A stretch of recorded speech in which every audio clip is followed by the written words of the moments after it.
မင်္ဂလာပါ Movie Talk 360ကနေပြန်လည်ကြိုဆိုလိုက်ပါတယ်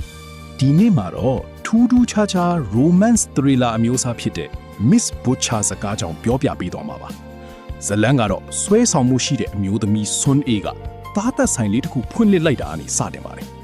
တစ်ဖက်မှာလည်းမြို့ထဲမှာအမျိုးသားတွေရက်ရက်ဆက်ဆက်အသက်ခံရတဲ့အမှုတွေဖြစ်ပွားလာပြီးစုံတော့ဂူဟိုကတပ်ဖြတ်ပုံနီးစနစ်တွေဟာကျွမ်းကျင်တဲ့သားသက်သမားတစ်ယောက်ရဲ့လက်ချက်နဲ့တူးနေတာကြောင့်ဆွန်းအေးကိုစတင်တန်တရားဝင်ပြီးစောင့်ကြည့်ပါတော့တယ်စိတ်ဝင်စားဖို့ကောင်းတာကစုံတော့ဂူဟိုကစွန်းအေးကိုစုံစမ်းရင်းနဲ့သူမရဲ့ဆွဲဆောင်မှုအောက်မှာကြာရောက်ပြီးတန်ရောစင်တွေ့မိသွားတာပါပဲဒါပေမဲ့အမှန်တရားကတော့စွန်းအေးမှာနာကျင်စရာအတိတ်တစ်ခုရှိနေခဲ့ပါတယ်သူမရဲ့ညီမလေးကအာနာရှိတဲ့အမျိုးသားတစုရဲ့အဓမ္မပြုကျင့်မှုကိုခံခဲ့ရပြီးတရားမျှတမှုမရဘဲအဆုံးစီရင်သွားခဲ့တာပါ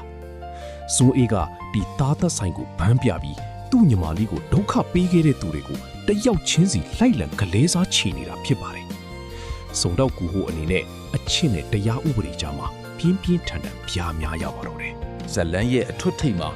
စူအဲကနောက်ဆုံးလက်ကျန်တရက်ခန့်ကိုစီရင်ဖို့ကြိုးစားချိန်မှာစုံတော့ကူဟိုကတားဆီးဖို့ရောက်ရှိလာပါတယ်။ဆက်သိမ်းမှာတော့စူအဲဟာသူမရဲ့ကလေးစားချေမှုကိုအဆုံးသတ်နိုင်ခဲ့ပေမဲ့ဥပဒေလက်ကနေလွတ်မြောက်ဖို့မကြိုးစားတော့ပဲသူမကိုသူမအဆုံးစီရင်လိုက်ပြီးစုံတော့ကိုဟိုရဲ့လက်ထဲမှာအသက်ပြောက်သွားခဲ့ပါတယ်ဒီဇကားကနာကျင်မှုကနေပေါက်ဖွာလာတဲ့ကလေးစားချီခြင်းအကြောင်းကို